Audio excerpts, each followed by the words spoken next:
Eto, laking tulong sa akin para mapainom si Bibi ng milk sa bottle. Cup. Yan. Oh. Pure breastfeed kasi siya, kaya nahirapan akong mag-switch sa bottle. Ito laking tulong talaga niya. Mga 6 months and above. Yung akin ngayon ay 9 months old. So, kaya niya niyang sumipsip at makontrol niya yung tubig. Pwede pang takip. Pwede mo i-open. At ganito lang yung pag-open. Yan, meron siyang ganyan. Parang heart yung rubber niya dito sa loob. O, na pag-gravity, kung saan ang tubig, doon siya. Ayan, 250 ml. Baliktad yung mirror ng camera ko. Ito yung handle niya. Cute, diba? Ito,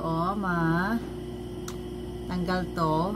At mabrushan yun yung maliit na brush. Huwag ka muna umiyak, nak. Tatlong kulay yung binili ko. Tigda dalawang piraso bawat kulay. Ito. Ayan. Tapos ito. 6 na piraso. Ang cute niya talaga. Tsaka Ayan yung butas ng konti. Liit lang talaga ng butas. Ayan. Okay po ito. Kaya bili na po kayo. thank you.